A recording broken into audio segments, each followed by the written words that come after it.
میرے دوستو اسی نبی، بولو کون؟ حضرت، آپ کو معلوم ہے شام کا وقت تھا، سب ادھر توجہ دینا، بالکل ادھر توجہ دے، بالکل ادھر، ہاں بالکل کوئی کسی کو ڈسٹرب نہ کرے، بالکل شام کا وقت تھا۔ حضرت ابراہیم علیہ السلام قبرستان کے پاس سے گزر رہے، بولو کس کے پاس سے گزر رہے؟ حضرت ابراہیم علیہ السلام قبرستان کے پاس سے گزر رہے، اچانک سننا، اچانک حضرت ابراہیم علیہ السلام قبرستان کے پاس سے گزر رہے، آپ قبرستان میں گئے، بولو کہاں گئے؟ قبرستان میں گئے۔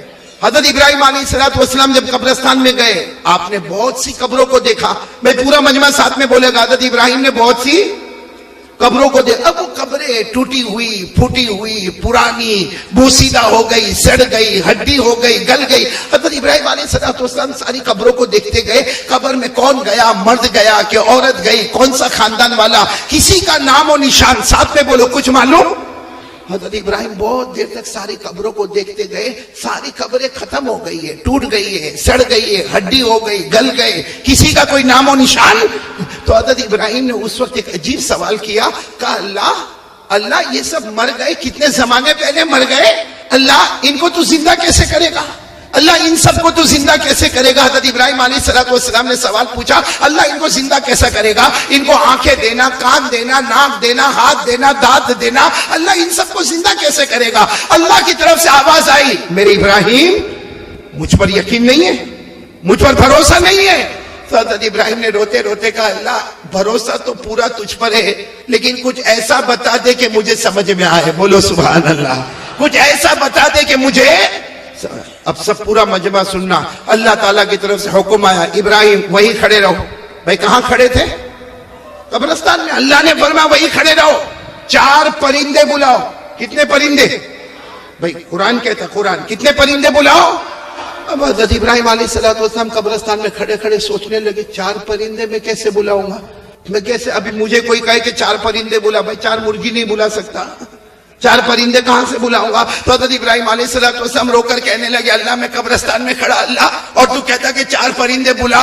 اس وقت اللہ کی طرف سے جو آواز آئی، فرمایا میرے ابراہیم بلانا تمہارا کام ہوگا، پہنچانا میرا کام ہوگا، بولو سبحان اللہ۔ بس حضرت ابراہیم علیہ السلام نے آواز دے دی، اے اللہ کے حکم سے 1 پرندہ آ جا، اے اللہ کے حکم سے 2 پرندہ آ جا، اللہ کے حکم سے 3 پرندہ آ جا، اللہ کے حکم سے 4 پرندہ آ جا۔ بس حضرت ابراہیم پکارتے گئے، بولو پہلا پرندہ، 2 پرندہ، 3 پرندہ، 4 پرندہ، 4 پرندے ساتھ میں بولو حضرت ابراہیم کے قدم پر آ گئے، بولو سبحان اللہ۔ حضرت ابراہیم کہنے لگے، اللہ بلانا میرا کام تھا، پہنچانا تیرا کام تھا، تو نے 4 پرندے پہنچا دیے، لیکن مجھے کیا کرنا؟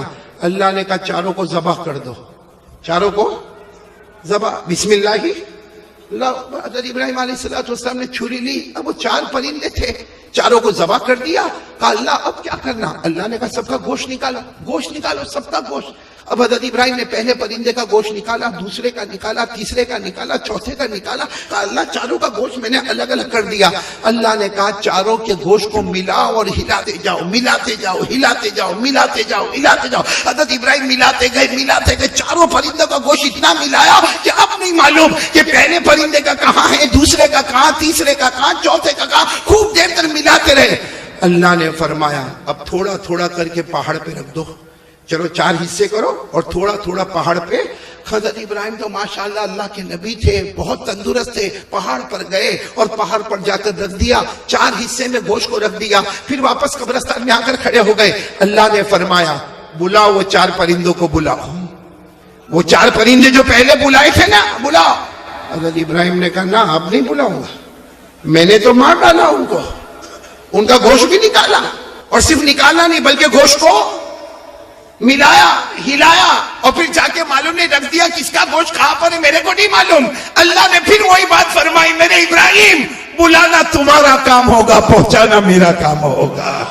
حضرت ابراہیم علیہ السلام نے کہا اللہ بلا لو، واپس بلا لو، اللہ میں نے تو ذبح بھی کر دیا، اللہ میں نے تو سب کا گوشت بھی نکال لیا، اور میں نے سب کے گوشت کو ہلا دیا، ملا دیا، اور معلوم نہیں میں نے کیسے کیسے پہاڑ پہ رکھ دیا۔ اللہ نے فرمایا بلانا تمہارا کام ہوگا، پہنچانا میرا کام ہوگا۔ حضرت ابراہیم نے آواز دی، اللہ کے حکم سے پہلا پرندہ آ جا، 2 آ جا، 3 آ جا، 4 آ جا۔ جو پہلے تھے وہی پرندے حضرت حضرت ابراہیم کہتے ہیں میرے اللہ کی قسم میرے بلانے میں دیر ہو گئی مگر چاروں پرندوں کے آنے میں دیر نہیں ہوئی.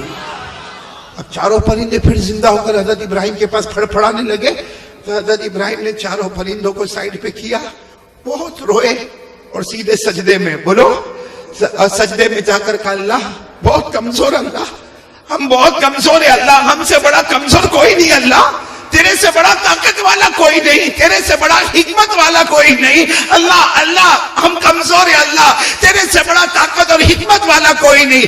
اللہ نے فرمایا میرے ابراہیم سر اٹھاؤ اور قیامت تک آنے والوں کو پہنچا دو, انسان کمزور ہوتا ہے اور پیدا کرنے والا اللہ بہت طاقت والا ہوتا ہے. میرے پیارو اللہ نے کیا فرمایا, جیسے چار پرندوں کو زندہ کیا نا, قیامت تک آنے والوں کو بھی موت دے دوں گا, پھر ان کو بھی زندہ کروں گا, پھر حساب کتاب ہوگا, صحیح ہوگا تو جنت میں جائے گا ورنہ جہنم کے حوالے کر دوں گا. اللہ میری اور آپ کی حفاظت فرمائے. میرے دوستو یہ واقعہ میں نے آپ کو بتایا, کتنے پرندے والا, ساتھ میں بولو کتنے پرندے والا واقعہ سنایا, یہ قرآن میں لکھا ہے. کس میں لکھا؟ یہاں بہت سو کو معلوم بھی نہیں ہوگا یہ واقعہ قرآن میں. معلوم تھا یہ واقعہ قرآن میں نہیں, ہم کو موبائل معلوم, موبائل پہلے اشرف البھائی مولانا عثمان صاحب پہلے کیا ہوتا معلوم, کوئی بھی مسلمان جب کسی دوسرے علاقے میں جاتا نا پہلا سوال یہ پوچھتا تھا, پہلا سوال کیا مسجد کہاں ہے, اور دوسرا سوال اس کا ہوتا تھا مسجد میں ماشاءاللہ نمازیں ہوتی ہے نا, اذان ہوتی ہے نا, مسجد میں کام ہوتا ہے نا. تیسرا سوال اس کا یہ ہوتا تھا کہ بھائی تمہارے پاس قرآن ہے نا گھر میں, تمہارے بچے قرآن تو پڑھتے ہوں گے نا. وہ زمانہ تھا کہ ایک آدمی ایک جگہ سے دوسری جگہ جاتا تو اللہ کے گھر کی فکر کو لے کر جاتا, اللہ کے قرآن پاک کی فکر کو لے کر جاتا. آج ہمارے یہ جوان, یہ جتنے جوان ہیں جہاں دوسری جگہ پر جائیں گے پہلا سوال چارجر ہے, چارجر صحیح بول رہا ہوں غلط بول رہا ہوں. دوسرا سوال وائی فائی, پاسورڈ کیا ہے. تیسرا سوال یہاں کا نیٹ ورک کیسا ہے. تو میرے پیاروں میں آپ سے ایک بات پوچھنا چاہتا ہوں, کیا یہ موبائل ہم کو جنت میں لے کر جائے گا؟ یہ موبائل آج سے سب لوگ توبہ کرو, یہ موبائل کا غلط استعمال نہیں کریں گے. میں آپ کو یہ واقعہ پہلے سنا دوں پھر آپ کو سمجھ میں آیا. میں نے کتنے پرندے والا واقعہ سنایا میرے دوستو. اتنے بڑے نبی, میں نے ابھی کہا تھا قرآن میں کتنی مرتبہ ان کا ذکر آیا, 63 مرتبہ. جس نبی کا ذکر آیا وہ اللہ کے سامنے جھک گئے, اپنے گھٹنے ٹیک دیے, انہوں نے اپنے ماتھے کو اللہ کے سامنے جھکا دیا اور انہوں نے کہہ دیا اللہ میں کمزور ہوں اللہ.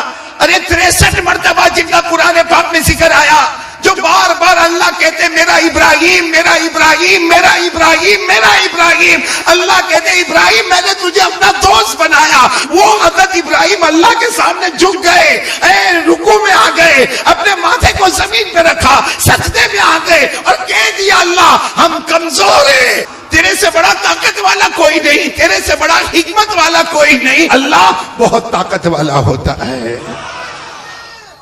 میرے پیارو اللہ تعالیٰ نے, بولو ساتھ میں بولو, اللہ تعالیٰ نے جہنم بنائی. بولو بنائی کہ نہیں بنائی؟ بنائی. آپ نے سنا ہوگا اللہ تعالیٰ نے جہنم بنائی, اور ایک نہیں بنائی. اللہ نے پہلی جہنم بنائی, اس سے خطرناک اللہ نے دوسری بنائی, پھر اس سے ڈینجر بولو تیسری, پھر اس سے خطرناک چوتھی, پھر اس سے ڈینجر پانچویں, پھر اس سے ڈینجر چھٹی, اور سب سے خطرناک آخری جہنم بنائی. ٹوٹل اللہ نے کتنی جہنم بنائی بھائی سب دیکھو بھائی کتنی جہنم بنائی. قرآن میں لکھا 14واں پارہ. کون سا پارہ؟ دیکھو میں نام بتاتا جاؤں گا, آپ لوگ اس کو سنتے جاؤ گے اور بولتے جاؤ گے. سب سے اوپر والی جو جہنم اللہ نے بنائی نا, پورا مجمع بولے گا, نام ہے اس کا جہیم. بولو نام کیا ہے؟ ابھی بھی آواز نہیں آ رہی, پورا مجمع ساتھ میں بولے نام کیا ہے؟ جہیم. بولو پہلی جہنم کا نام. چلو اس کے بعد جو خطرناک اللہ نے دوسری والی بنائی نا, اس کا نام رکھا سقر. کیا نام رکھا؟ سقر. سقر کتنی ہو گئی؟ 2. تیسری جہنم اس سے خطرناک اللہ نے بنائی جس کا نام رکھا لظا. بولو کیا نام رکھا؟ میری ماں بہنیں بھی سنے, کیا نام رکھا؟ لظا. کتنی جہنم ہو گئی؟ جہیم, سقر, لظا. چوتھی جہنم بہت خطرناک اللہ نے بنائی حطامہ. کتنی ہو گئی؟ 4. 5ویں جہنم اللہ نے بنائی حاویہ. بولو کیا نام؟ حاویہ. پورا مجمع بولے کتنی جہنم ہو گئی؟ چھٹی جہنم اللہ نے بنائی سعیر. کیا نام؟ سعیر. پورا مجمع بولے گا اب تک کتنی بتائی میں نے؟ اب کتنی بچی معلوم ہے؟ حضرت جبرائیل آئے. بولو کون آئے؟ اور ہمارے نبی صلی اللہ علیہ وسلم سے کہا آخری جہنم بہت خطرناک جہنم. ہمارے نبی رونے لگے. بولو ہمارے نبی. تو ہمارے نبی نے پوچھا وہ جہنم کا نام کیا ہے؟ حضرت جبرائیل نے فرمایا اس کا نام ہے ویلن. پورا مجمع بولے گا کیا نام ہے؟ ویلن. ہمارے نبی نے پوچھا تم کہتے ہو جہنم بہت خطرناک ہے, خطرناک کا کیا مطلب؟ حضرت جبرائیل نے کہا میرے اللہ کی قسم یہ آخری جہنم ویلن اتنی خطرناک ہے کہ اس میں جو جہنمی چھتڑا پہنے گا, کپڑا پہنے گا, اس کا ایک ٹکڑا دنیا میں لاؤ تو پوری دنیا جل کے برباد ہو جاوے. پھر حضرت جبرائیل نے کہا میرے پیارے نبی یہ جہنم ویلون اتنی خطرناک ہے کہ اس میں جو پانی پینے دیا جائے گا اس کا ایک گھونٹ سمندر میں ڈالو تو پورے سمندر کا پانی کڑوا ہو جاوے.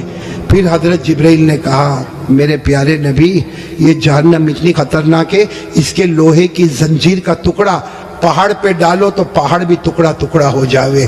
تو ہمارے نبی رونے لگے اور رو کر کہنے لگے جبرائیل یہ جہنم اتنی خطرناک کہ اس کا چتڑا پوری دنیا کو جلا دے, اس کا پانی پورے سمندر کو کڑوا کر دے, اس کا لوہا پہاڑ کو چورا چورا کر دے. ہمارے نبی نے روتے روتے کہا جبرائیل اس میں جائے گا کون؟ یہ 7ویں جہنم سب سے خطرناک. سابڑا والو ہمارے نبی نے جبرائیل کو پوچھا اس میں جائے گا کون؟ حضرت جبرائیل نے کہا ابو جہل جائے گا. بولو کون جائے گا؟ فرعون جائے گا, قارون جائے گا, حامان جائے گا, نبی کے دشمن جائیں گے. پھر حضرت جبرائیل نے کہا اور بھی کچھ لوگ جائیں گے لیکن میں کہوں گا نہیں ورنہ آپ بہت روئیں گے. ہمارے نبی نے روتے روتے کہا جبرائیل رو تو رہا ہو کہہ دینا اور کون جائیں گے. حضرت جبرائیل نے فرمایا میرا اللہ کہتا ہے یہ آخری جہنم میں ابو جہل جائے گا, فرعون جائے گا, قارون جائے گا, حامان جائے گا. اور جبرائیل نے کہا میرے نبی رونا نہیں, آپ کی امت کا بے نمازی بھی اسی میں جائے گا. آپ کی امت میں جان بوجھ کے جو نماز چھوڑتا ہے بولو کون سی جہنم میں جائے گا؟ کیا نام ہے؟ ویلن. اور یہ میں نہیں کہتا بھائی, میرے کو کوئی حق نہیں کہ میں کسی کو کہوں بے نمازی تو اتنی بڑی جہنم میں جائے گا, میرے کو کوئی اتھارٹی نہیں. لیکن اللہ کہتا ہے. بولو کون کہتا؟ سب بولیں گے میرے ساتھ میں کون کہتا؟ پڑھو میرے ساتھ میں پڑھو نا. ارائیت الذی, نہیں یاد ہے آپ کو, بولو ارائیت الذی یکذب بالدین فذلک الذی یدعو الیتیم ولا یحض علی طعام. پھر کیا ہے؟ ویلن. ویلن جہنم کا نام. کون جائے گا اس میں؟ اللہ تبارک و تعالیٰ فرماتے آخری جہنم ابو جہل جائے گا, فرعون جائے گا, قارون جائے گا, حامان جائے گا, یہ امت کا بے نمازی بھی اسی میں جائے گا. اس لیے میرے پیارو سابڑا والو بیان سننا الگ بات ہوتی ہے, سمجھنا الگ بات ہوتی ہے. میں نے پہلی بات آپ کو بتائی تھی اللہ سے ڈرنا, بولو لا الہ. دوسری بات میں نے بتائی مصطفیٰ کا دامن. اور تیسری بات بتاتا ہوں وعدہ کرو پڑھیں گے نماز. بولو پڑھیں گے انشاءاللہ. بھائی مسجد میں پڑھ لینا, اللہ نے سب طاقت تو دی ہے, مسجد میں پڑھ لینا. چلو کبھی بہت بیزی ہو گیا, میں نہیں بولتا کہ کام نہیں رہتا, کبھی تھوڑا ادھر ادھر ہو گیا, بھائی گھر میں پڑھ لینا, اپنی دکان میں پڑھ لینا, بھائی نماز پڑھ لے, کسی بھی حال میں نماز پڑھ لے. میرے پیارو سابڑا والو اللہ کی قسم کھا کر کہتا اللہ نے نماز کو معاف. آپ سب میرے کو بولو اللہ نے نماز معاف کیا. اللہ نے کہا کھڑے ہو کر پڑھو. اب کوئی بیچارہ ہوتا ہے کہتا اللہ پاؤں بہت دکھتا ہے, میرا پاؤں فریکچر ہو گیا, میں کھڑے ہو کے کیسے پڑھوں گا؟ اللہ نے کہا چھوڑ دے نماز. کیا کہا؟ بیٹھ کے پڑھو. کیسے پڑھو؟ کوئی کہتا میں بیٹھ کے بھی نہیں پڑھ سکتا, میں تو ہاسپٹل میں ہوں اور میرے کو ڈاکٹر نے لٹا دیا ہے, ارے میرے کو بوٹل چل رہی ہے اور میں تو بہت بیمار ہوں. اللہ نے کہا لیٹے لیٹے پڑھو, لیکن میں نماز کو معاف نہیں کروں گا. بولو اللہ نے کہا میں نماز کو معاف نہیں کروں گا. کھڑے پڑھنا, بیٹھے پڑھنا, لیٹے پڑھنا, آنکھوں سے اشارہ کر کے رکوع کرنا, آنکھوں کے اشارے سے سجدہ کرنا, لیکن اللہ کہتا میں نے معاف. پورا مجمع بولو اللہ نے نماز کو معاف کیا. اچھا معاف کیا, آپ لوگ نہ بولو, لیکن 2 جگہ اللہ نے معاف کیا. کون سی جگہ؟ اگر چھوٹا بچہ ہو بولو معاف, ارے چھوٹا بچہ نماز نہیں پڑھے تو کوئی گناہ ہوگا؟ میں نے بولو نا کوئی گناہ. وہ الگ بات ہے کہ ہمارے نبی نے فرمایا بچہ 7 سال کا ہو جائے مرو صبیانکم بالصلاۃ اذا بلغوا 7. ہمارے نبی فرماتے 7 سال کا بچہ ہو جائے نماز کا حکم دو. لیکن اگر نہیں